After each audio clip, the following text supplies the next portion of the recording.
All right, so appreciate everybody being flexible with us today. I know this is an off meeting date, which throws some curves into some folks' schedules.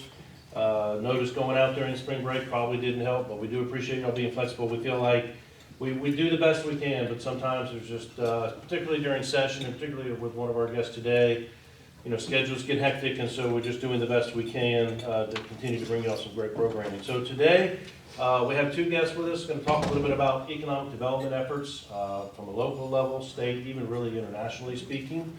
Laura DiBella is going to have to leave, leave a little bit early as well. It's one of those session times, so got her on the edge and we've got her going first, but I did want to do a couple introductions.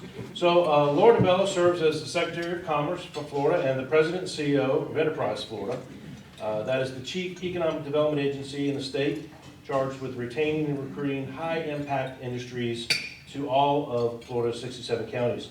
She, you might not know, she's a certified maritime port executive. She actually, right prior to this, was the first ever executive director of the Florida Harbor Pilots Association. These are the folks that really bring these big vessels in and out of port to make sure that everything is done safely, that there's no environmental issues with, you know, wrecking or crashing or leaking. So they do an amazing job at all of Florida's, I think now 16 seaports around the state.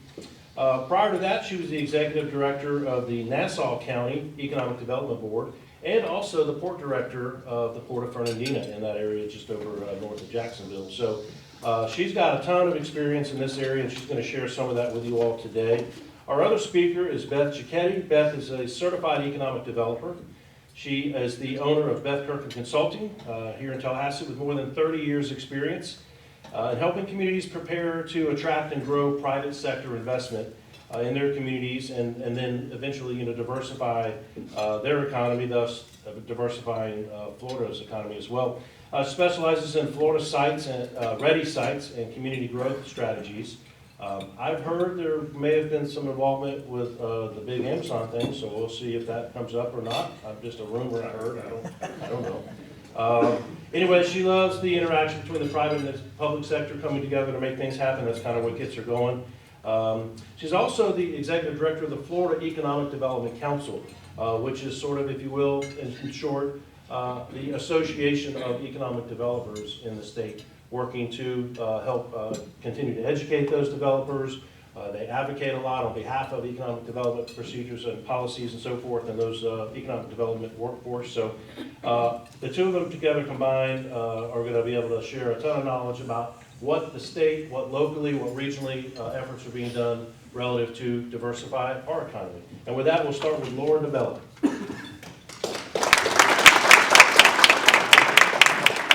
Thank you, Doug. Hi, good afternoon, everybody. Pleasure to be here with you today. So wonderful to be here around people that I know. Like, I actually get more nervous around people that I know than people that I don't know. So I've known Doug for many, many years, going back past hats that he had mentioned, and Beth as well. So it's really a pleasure to share the stage with friends and those that, you know, that I consider just really true partners, you know, through and through. So pleasure to be with you all here today. I am, as Doug had said, I'm the Secretary of Commerce and the President and CEO of Enterprise Florida. I wear two hats. Actually, we're more than two hats, but I'll get into that in just a minute. But it's my honor to speak to you a little bit about what's happening in economic development. Really exciting this session too, because it's definitely on a lot of people's minds, and for those that are in the legislative process. So, as Doug had mentioned, I have kind of a bit of history in several areas of the economic development space. My roots are actually in commercial real estate. That's where I started. I was recruited from commercial real estate into the economic development world.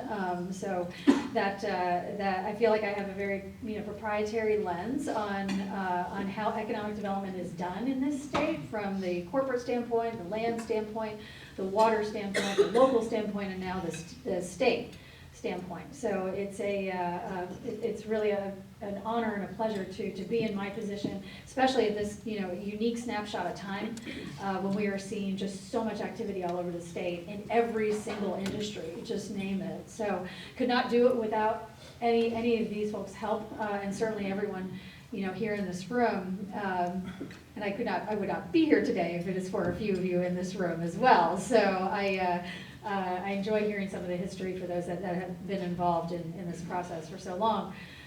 So what's happening in economic development? Let me start off probably by giving a refresher on what Enterprise Florida does. I think that that is probably one of the biggest misconceptions that's out there, is what we actually do. So for those that are not familiar, Enterprise Florida is the public-private partnership. We are the Department of Commerce. In 1996, Governor Lawton Chiles and the legislature had decided to convert its Department of Commerce to a public-private partnership, combination of business and government leaders in lockstep to advance Florida's economy together. We were the first to do it, Florida was the first to do it, and 14 other states have since followed that model. It is that successful. And what we are seeing today is a result of that policy over many years and continually growing upon each other, expanding upon each other year after year after year. So it's something that we hold very near and dear because we were the first, and we feel we are obviously the best now, and it's a model that definitely works. And I will get into all of that aspect in a bit. So what do? We do what you know we do. I'm going to start with that. We do your traditional retention, recruitment, expansion efforts. Companies that come to the state, want to expand here, want to grow here, whatever it may be. We handle those. We work with our local partners, and we bring those projects to fruition wherever they may be and whatever needs they have. So that's our traditional business development division. We have multiple divisions. We also have an international division that handles all of the trade relationships, the international relationships that Florida has. We are the most international state in the union. So we act as a country. If we were a country, our $1.4 trillion economy, we are very much in line with Indonesia or Mexico. So we need to be in this international space, and we are. We have a very robust international team. They are based out of our Miami office. We have 3 main offices. Let me back up: Miami, Orlando, Tallahassee. I'm in Tallahassee with generally the governance side of the organization.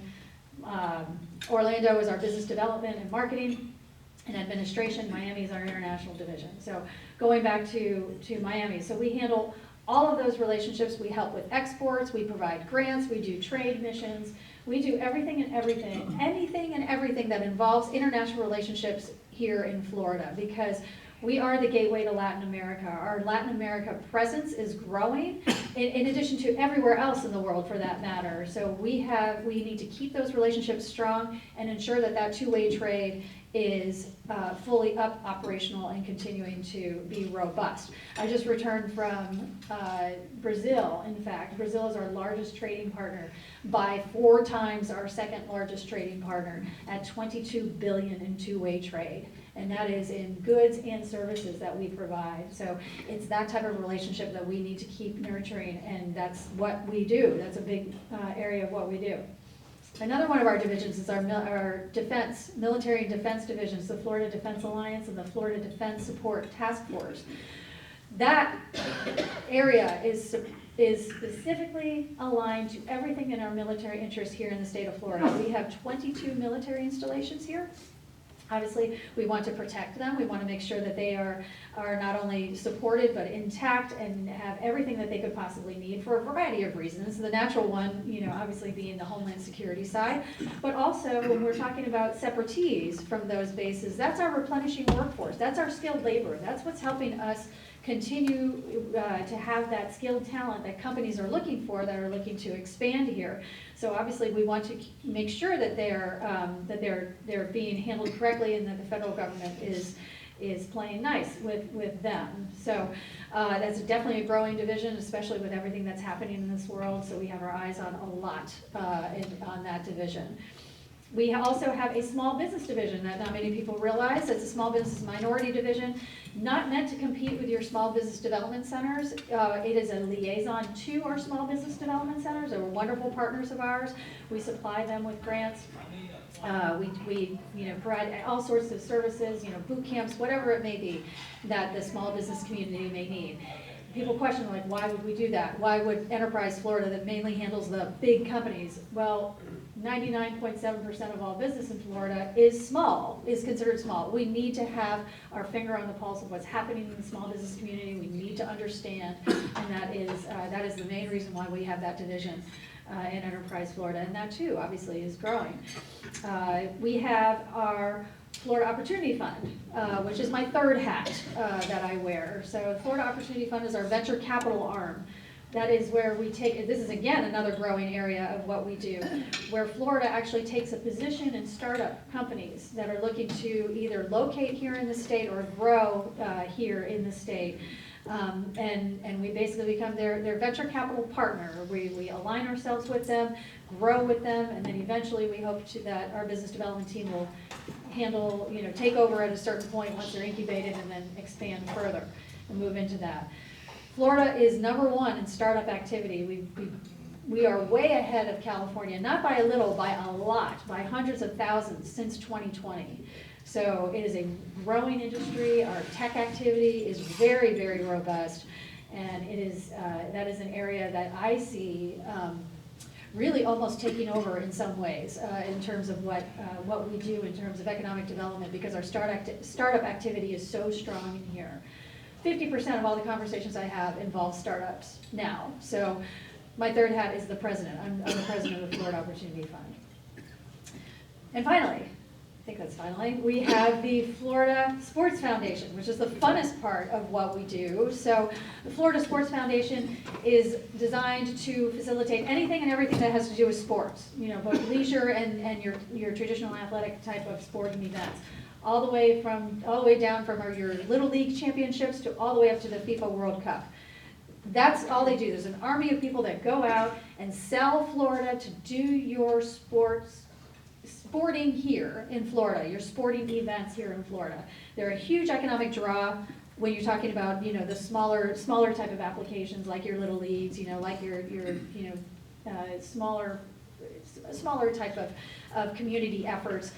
And then you have the biggest of all, which is your college, Super Bowls, your FIFAs of the world that certainly are a huge cash injection to our economy.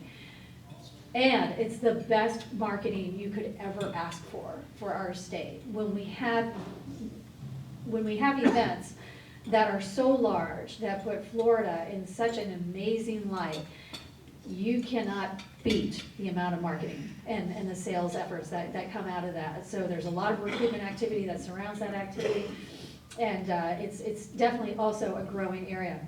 2026 is going to be an amazing year. I'm not sure if I'll still be in my job by then, but we have the World Cup, we have the National Championship, I believe we may have a Super Bowl then that year too, so we just have so much going on here in Florida all the time. So I know there's probably much more that I could get into, but that's the crux of our activity. We have relationships with Visit Florida. Obviously, the visitors to Florida create jobs. A lot of people come to Florida first and then decide they want to live here and then move their business here. So our extension, if you look at a dotted line, basically on an org chart, is to Visit Florida. And then we also have Space Florida, which is a dotted line coming down below us, which is responsible for all of the space activity that is, and everything related to that ecosystem here in Florida. So we are in the business of building ecosystems here. We have a lot happening. We don't have to be one thing to anybody. We can be all things to all people, just name the area, name the industry. So we are responding, we're very nimble. That's the reason why Enterprise Florida is the way it is as a public-private partnership, and it's just, it's amazing. It's an amazing way to do business and promote business and recruit business here in Florida. So I just dumped a lot on you here. I know I did. Can I open up to questions? Yeah. Let me. I've got a couple. So let's. I don't know how much you want to delve into some issues that you have this session. Let's start with that. Over the past couple of sessions, there have been some efforts to make some changes over at Enterprise Florida. Certainly some of that has come from a funding standpoint, primarily a lot of that relative to some of the incentives, right? So talk about how is Florida competing with our competitor states without the use of those traditional incentives, right? Or are we competing? I mean, maybe we're losing because of it, I'm not sure. But if we are competing with our competitor states, what are some of the things that we're doing in lieu of some of the traditional, hey, if you bring 100 jobs, we'll, tax cut or that type of thing? The answer is we're winning and we're losing at the same time. It depends. It depends, on the industry. It depends on the application. Where I can tell you we are losing, and we're losing pretty heavily, is on the very big manufacturing type of end users. Florida, because of what, let me back up. In 2017, Enterprise Florida was almost near gutted in the legislative session. It was a very unfortunate event. I was in Nassau County, but we were all in this game together, and we all witnessed this. Florida was crippled pretty hard by what happened then, because of the optics that Florida was not invested in its economic development. So. A lot of our incentives have since sunset. They sunset then, and then others some of our programs have gone away. And those specific programs, our QTI, for example, our Quick Action Closing Fund, I'm not going to argue with that one. I'll leave that one alone. But our QTI program, our Qualified Target Industry Tax incentive, which sunset in 2020, unfortunately, was the one incentive that kept us in the game competitively with bigger manufacturing. So what do I mean by bigger manufacturing? I'm talking about your auto. I'm talking about the battery plants that you're hearing about, the big semiconductor plants that are landing in Arizona, Texas, Georgia, you name it. These big projects. We are not even on the radar for a lot of these projects because we had taken ourselves out of the game virtually by doing by taking away some certain programs that would be really helpful in terms of keeping us competitive. Incentives, contrary to what everybody believes, happen at the very end. You don't even get to an incentive conversation unless you are a finalist. Really, until you are really in the top three, often top two. Incentives push you over the edge. They do not start the conversation. Whenever a company comes to us asking for incentives first, that's an immediate red flag. That's not the way the conversations go. We have a way to filter them out. We understand, okay, you don't have funding. This is what you're looking for. You're not real. We're salespeople. We deal with this all day. Incentives come last, they don't come first. So it's unfortunate that we lost some of those tools because that is what basically took us out of the game. And why I say that is because our rural areas have the land to support and the infrastructure to support these large-scale manufacturers that need thousands of acres, potentially, so 1,500, whatever it is. They need to be more in a remote area so that they're not bothersome to homes and communities. So there's certain industries that people don't want in their backyard. I believe it. So there's that tool right there really hurt, and it hurt our rural communities the most because they're the ones that are really hungry for jobs. Miami is fine, Tampa is fine, Jacksonville is okay. Our rural communities are not. Taking that away was a big hit to us, unfortunately. So that's where we're losing. We're winning almost everywhere else. We're winning on the office jobs. We're winning on some of the distribution. There's, in the end, Florida's the third largest state in the nation with 22.5 million in population. We beat New York back in 2015, and we've never looked back. We have so much growth happening here. We're one of the fastest growing states in the nation. Distribution's going to come here, but distribution doesn't pay a lot. So we're really after the high wage jobs. Manufacturing is your high wage job. Office is high wage jobs too. I'm not taking that away. But it's really easy to move an office space. It's really easy to just unplug and go somewhere else. So if I had to say where's the most staying power, it's in I did healthcare real estate back in the day. Two end users never move, healthcare and manufacturing. So that's where we need to focus, and that's where we try to do a lot of focus here. So, with what's happening with policies, COVID was terrible for everyone, but it was, from a business standpoint, it was excellent for the state of Florida because it only accelerated the business activity that was coming here. But again, we have some work to do on the manufacturing side. Okay, I'm going to do one more, and then I think we'll do, and we're doing this a little different because I think if Laura has to leave, we want to be able to give you all a chance for questions or not. But, so, real quick, just talk about either some of the services or how common maybe underutilization is by small businesses from an export standpoint. I think a lot of small businesses feel like that's just such a large obstacle in terms of exporting and getting into some of these markets. And I know Enterprise Florida offers a lot of opportunities to support those smaller businesses on those ventures. So talk a little bit about some of the resources that might be available to some of these folks in this room who might be considering exporting. Yeah. So we have 19 international offices. Thank you. I knew I was forgetting something. So as part of our international division, we have 19 international offices around the world. So, and they are there to design, they are designed to support business activity both in those markets and then out of those markets. So we receive, we have a two-way feedback loop continually. So any companies that are here that say, whatever I have, I want to export it to, let's say England, or Singapore, or wherever it may be. We have grant programs that help facilitate that. We will introduce them. We will have our, relationships, facilitated through those offices. They're the boots on the ground in these markets. They have all of the relationships in place that can help facilitate business activity both here and there. So it seems like a very,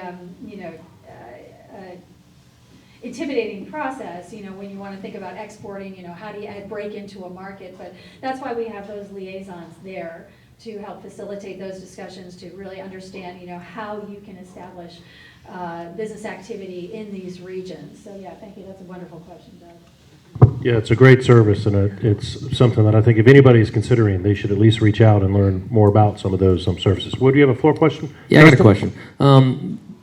Does Enterprise Florida or anybody that you know of ever help companies, especially in the manufacturing business, that may have patent issues? I've got a family member who owns a patent. It's been infringed on by 2 other companies out west. He can only pay attorneys so much and do so much, but the weight of having Florida on your side when it comes to stopping patent infringement could allow a company to double, triple the manufacturing output and the jobs here in the state of Florida, but yet other people are doing it in other places. Do you guys ever get into things like that and help out and advise? There's really nothing that we can't help with, and we're kind of a blank slate when it comes to the type of requests that we receive, and it's not necessarily, if we can't do it in-house, if we can't help that, we have the network that can. So it's not out of the question for that to come to us. I'm happy to take in that question and help you with that. We have an in-house general counsel that often answers a lot of those questions, so it all relates to business activity. So anything that we can do to support business activity is why we're here. So it's part of our, our service to the state. We do receive taxpayer dollars, in our public-private partnership model. So we'd be glad to handle any of that. Yeah. Thank you for coming. Your remarks are wonderful. What's the fallout to small and to Disney in this debate with Governor DeSantis, and how are we going to move everything forward? It seems like it just wound up in one big squabble, and I guess the consumer was just left third row. So what's your opinion, or where do you think we're going with the Disney debate here? I wish I could answer you on that. Your guess is as good as mine.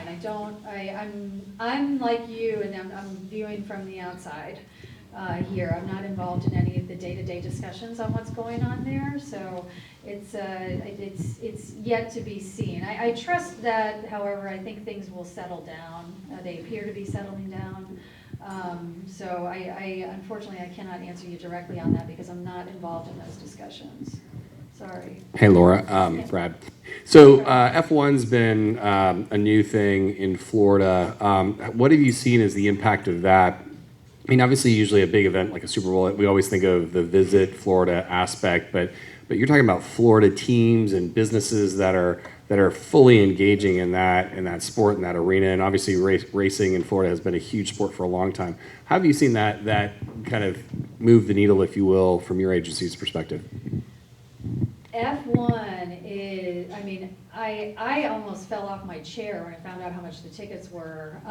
But I liken that to, like your car shows, like the Amelia in, where I used to live, in Nassau County. The amount of wealth that is descending upon the state because of the love and affection of that sport, only adds to just the ability for us to, to capture just a different audience. Again, it adds to the international flair. A lot of people actually talk about F1, to me, which is, quite remarkable because it just wasn't anywhere on my radar before. But yeah, it's excellent marketing. Like we have teams or, around that event to speak to those that, are willing to speak with us. So it's, all of this bleeds into all of the marketing activity, that we can capture because it's such a big event. That was a huge event last year. Yeah. Mm-hmm. Hope I answered your question there. Of course. Yeah. Okay. If you need to skip out, you can. If not, you're welcome to stay. And we may have some more questions for you at the end, but right now we'll get Beth up to talk a little bit. Thank you, everybody. Thank you. So I've already done the intro, but Beth's going to come up a little bit, talk some about some local and regional efforts and resources, and then connect some dots with some of the work that the locals do with Laura and her team at Enterprise Florida. Thanks, Beth. Good afternoon, friends. It's so good to see a lot of familiar faces here. Happy to be with you today. Thank you, Secretary DiBella, and thank you, Doug, for inviting me to be here today. Of course, Don and I, our families are big FSU fans, and we get to tailgate together for all of our games, so that's a lot of fun. The Florida Economic Development Council, I'll start there. That organization is about 460 plus individuals across about 187 organizations throughout the state of Florida, public and private, who collectively facilitate economic, workforce, and community development all across the state. And we have three tenets: connection, advocacy, and education. Of course, Doug talked about professional development. Just like you want the most talented people for your businesses, we want the most experienced and talented to be leading those efforts in Florida. So we provide a lot of extra professional development there. On the advocacy side, we're supporting the activities that are occurring throughout session. We're doing a lot of interaction on various capital days, whether our counties are coming up here for capital days, manufacturing capital days, Small Business Development Center. Last week, we've got Florida's Great Northwest and Rural, and Enterprise Florida is this coming week, starting on Monday. So we're involved in each one of those capital days. And then from a messaging standpoint, we've got a series of messages around our platform, our legislative agenda, which supports business development in Enterprise Florida. It supports international business development. It focuses on manufacturing. It focuses on workforce housing and the workforce training grants. And so those messages are geo-fenced around the Capitol, and they come up on their phones and then link back to some additional messaging on our website. So that's how that works. But as an organization, we are in lockstep with Enterprise Florida, focused on preparing Florida's product. We really have to think to the future, and this involves sites with infrastructure. It involves places for people, whether it's housing or placemaking in communities, like we're going to talk about when the commissioner comes next month. And it involves a strong talent pipeline for the businesses. So that's all the interaction with the 12 state universities and our 28 state colleges, as well as our independent colleges as well. So my firm particularly is privileged not only to work with the FEDC and partner with Enterprise Florida, but also to work here in our region. So I get to work closely with the Wakulla Economic Development Council, the Gadsden Development Council, and with small communities throughout Liberty, Gulf, Franklin have been primarily my areas of expertise, and a little bit of dabbling in some international, some export trade missions with Global Tampa Bay down in the Tampa Bay region. But through all these efforts, we are really focused on what we call strategic sites identification. And that is a process that Duke Energy introduced to the state of Florida probably in the 2015 timeframe. And since then, we've seen a lot of support from our investor-owned utilities, whether it's Duke or FPL, and Enterprise Florida in funding a process of identifying where are we going to put these companies. Laura talked a lot about rural areas and how can rural areas prepare. And there's a specific division within the Department of Economic Opportunity that helps with rural. It's called the Division of Community Development. And that's an area that we get a lot of funding. In addition to that, we get a lot of technical support through Enterprise Florida's Rural Toolkit. And so I'll give you some examples. In Wakulla, we've got Opportunity Park. I don't know if you're familiar with Opportunity Park. We're really going to introduce the regional commercial council, Tallahassee Board of Realtors to the park in the month of April. They're coming down to spend the day with us or spend lunchtime with us, not the whole day, but hopefully they'll stay a little longer. 240 acres, completely site ready through Duke Energy's investment. It's called the site readiness process under Duke Energy. We are missing a little bit of natural gas, but it's right there at the edge. We've already gotten the grant from the state to extend the natural gas. So if you think of Commerce Boulevard where the Wakulla prison, the Correction Institute there is there, along that same road, you probably, if you love to go get your mom's at Christmas, that's Sunblessed Gardens. They're a big regional nursery for like Costco and Lowe's and places like that. So you also might, if you have friends and family up and down the East Coast who get their utility bills, they come from Wakulla. That's CSG Systems. So big employers there, but an entire section that has no public meetings. Development Review Committee. You don't go before the county commission. As long as you fit within the criteria for developing in that space, which is largely commercial and light industrial, then you can bring your site plan and we'll have a private meeting and you can work with the county staff to get your site plan approved and build your building. So that's the kind of certainty that the businesses who are coming to Florida are looking for. And so as local communities, we need to be able to provide that certainty. Over in Gadsden County, 8 different industrial parks, most of them within the municipalities. There's 6 municipalities in Gadsden County. So these parks are primarily located in the incorporated areas because that's where the infrastructure is. That's who provides the water and the sewer.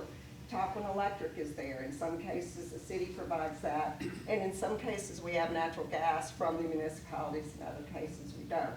And those are the areas that we're really working on. Through this SSI process, over 21 parcels between 150 acres and 1,500 acres were identified in Gadsden County as developable. They're high and dry and don't have any of the ingress egress issues. They're close to these 4-lane highways, whether it's 90, 27, 10. And so probably around 17, we were able to get 700 acres under option to the Development Council at the Gretna-Greensboro interchange.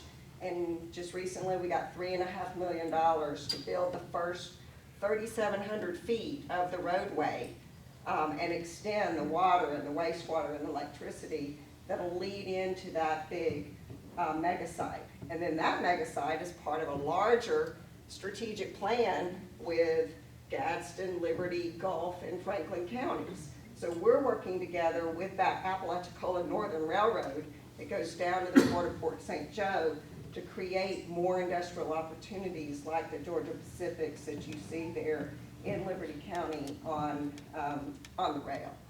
And we already have 2 users that are coming in at that interchange and a 3rd that we're working with. So, you know, when you work the system, when you do the work and you follow the program that is laid out for economic developers, it will bring new business to your community. Everybody wants to be at the Midway interchange. That's, you know, that interchange there that's just across the river, and we still see it's filling up fast, but we still have users that are coming in there.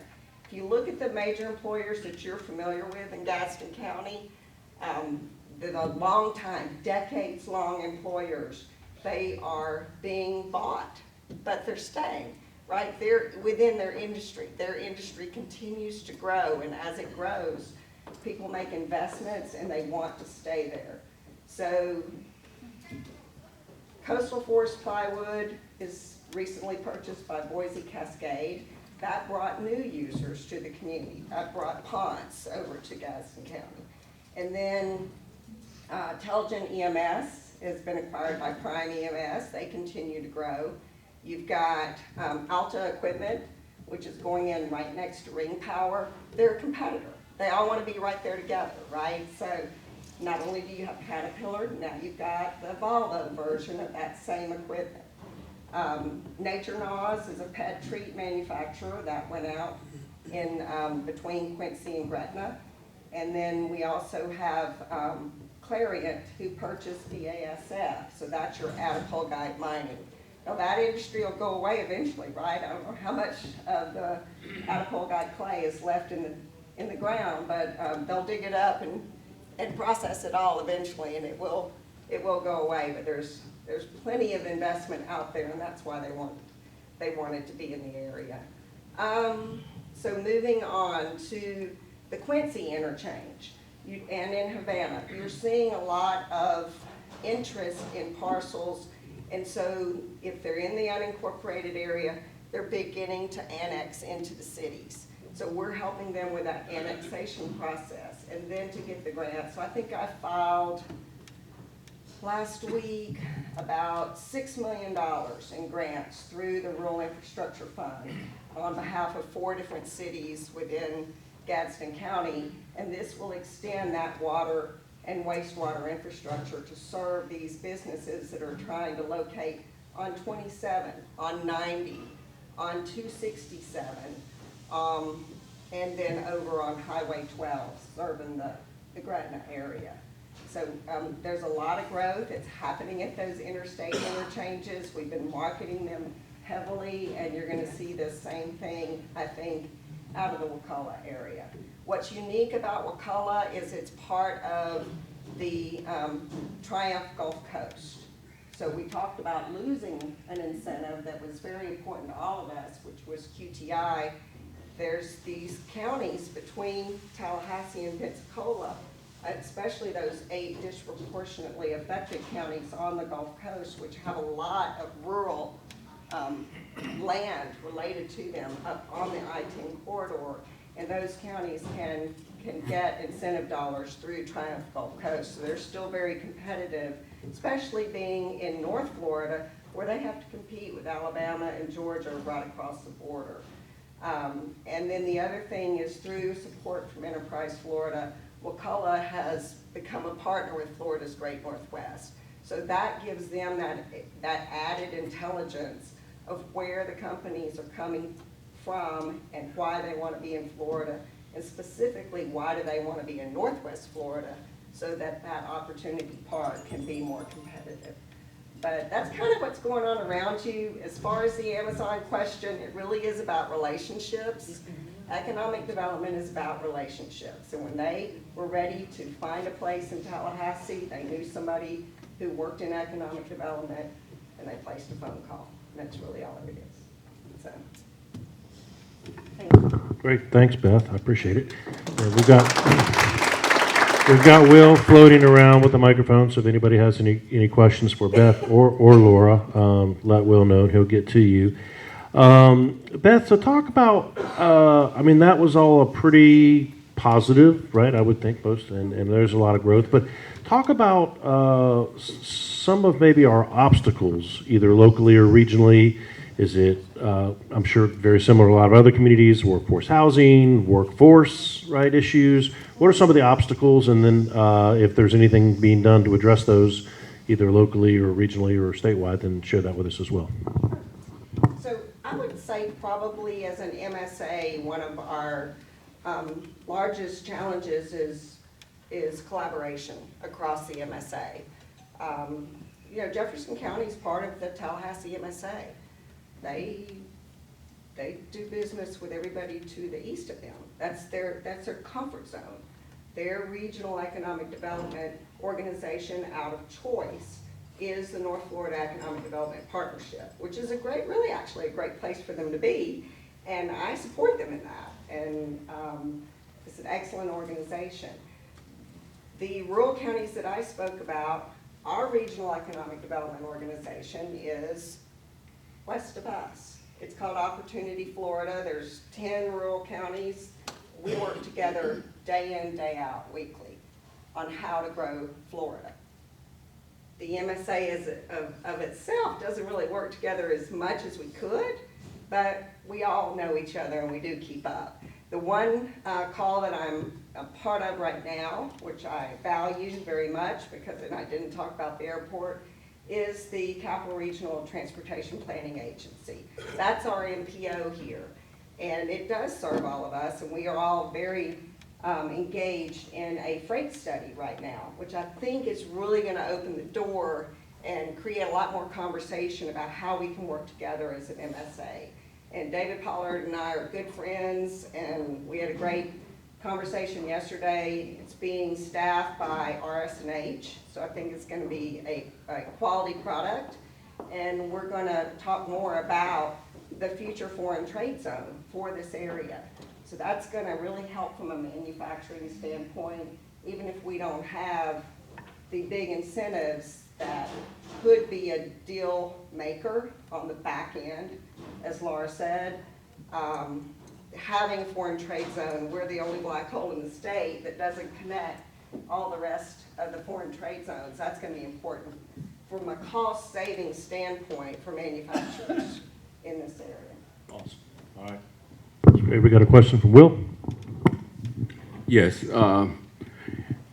Is there any manifestations attached to all the incentives for the companies coming in that could spill over the resources to the local communities via job training and anything like that? I didn't hear anything that is helping the local communities with all that coming in.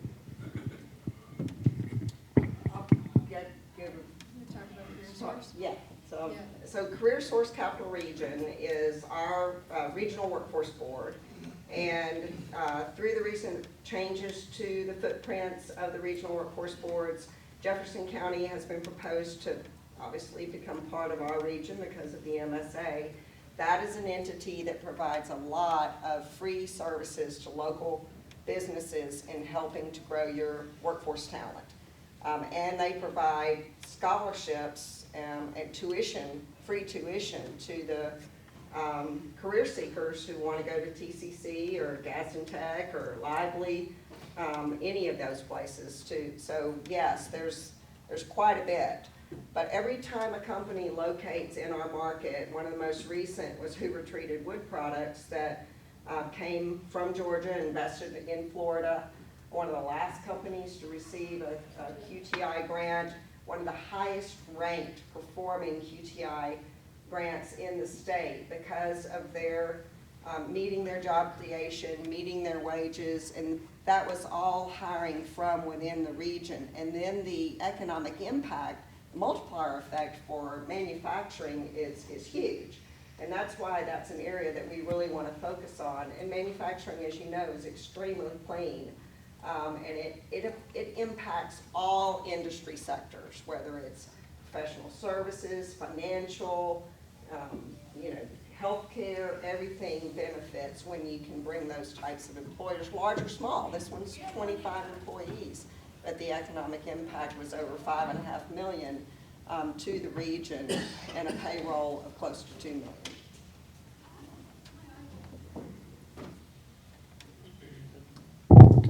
Well, maybe this is a question kind of for both of y'all. I'll start with you, Beth. What are some of our best, I guess, locally or MSA speaking, economic development tools and assets? And then are our local officials or our communities utilizing these enough? So I would say maybe like, the universities, maybe the Mag Lab, you mentioned the airport. Are those our biggest economic development tools, I guess, assets, and are we utilizing them to the proper or maximum use? I don't know that I can speak as much to some of the larger Tallahassee assets as I could have in the past, especially on a real granular level.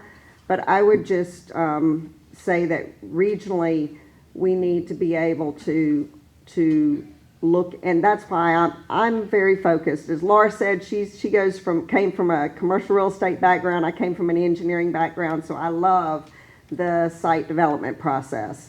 And that's where I've really focused as a professional. And so being able to make sure that we have places for companies to be, because we are we're out of industrial parks. We're out within the Tallahassee urban services area and within Tallahassee. I mean, one of the last places to put a new business was out there on DeVoe's property. So I know we've got Northwest Passage as maybe a future location, but it is the surrounding counties is where you're going to find these new opportunities. From a housing standpoint, Wakulla is busting at the seams and growing more and more on a daily basis, and it's evidenced by the fact that Publix chose to go there. They go where the rooftops are coming, and we still have a ton of housing in the pipeline. It's really going to help all of us, right? So I'm hoping that we'll see some additional development around Capitol Circle, southwest, southeast, I guess it would be, in that area, in those areas, as well as down Woodville Highway. We're already expanding 4 lanes down to the coast from Tallahassee, so you're going to obviously see some disruption that's going to occur as they go this 4-lane directly through Crawfordville, because that's going to cause a lot of disruption. But I think in the long run, it's going to be a benefit to the community as well. So, I mean, the information technology sector is big for our area, and I would love to see growth there. And I think that's where you're talking about some opportunities with the Mag Lab and out in Innovation Park. But I think at the end of the day, the land is owned, if it still is, the land's owned by the 2 universities, right? So that's who you have to work with if you want to see that land developed. But it's all a matter of marketing, right? It's a matter of having that global business brand. And that's why it's so important for us to keep the public-private partnership of Enterprise Florida here in Florida, because they're the ones that have the wherewithal to have that global brand for Florida, which then helps us at the local level. Okay, last question, Jim. There seems to be a perception problem when you read in the newspaper or see on television that this company got millions of dollars of incentives, and most people don't realize a lot of that is just raw agricultural land with no tax being paid, and the company comes in and you give it a tax abatement for a number of years. How do you get by that? It's not necessarily giving them dollars, it's not taxing them if they come in. Okay, and I'm glad you brought that up, because that was something that was coming to mind when Beth was speaking that I probably didn't articulate very well before, is that all of our incentives, no matter the ones that have gone by the wayside and ones that we still are hanging on to right now to this day, are all performance based. No money is exchanged between the state, the local community, or the company until they hit certain benchmarks that are predetermined and in the contractual agreement with them. So it is as I don't want to say as clean as risk averse that we could possibly be from an incentive standpoint. So there's nothing doled out initially in order to entice them here. It is all after the fact. So that to answer your question, how do we do that? We need to market ourselves better. We need to educate ourselves better. We need to educate those that are making decisions on our behalf, and empower those that have the ability to advocate on our behalf with that information, because we are not in the handout game. We are in the perform and you will receive game. So that and the performance speaks volumes. So in any way, so we did that on the local level too. So it is primarily just a very big misconception, as you say. And it affected ad valorem tax exemption in our region. I'm not sure, and Commissioner Minor's not here, I don't know if anybody else knows whether or not Leon offers ad valorem tax exemption, but it's tied to state statute. So it's not for anything, it's for specific things. And primarily companies that have, sell more than 50% of their goods and services outside the region to bring new money into the region, but also for manufacturing, which is typically the case. And Wakulla, to your point, they didn't, through this last election, they did not retain and renew their ad valorem tax exemption. It really was a misperception on what that investment can do for the overall economy, whereas Gadsden was able to renew theirs. So those are competitive positions for each of the communities. Great, thank you very much. It's been some great info. Laura DiBella, Beth Cicchetti. Thank you very much for joining us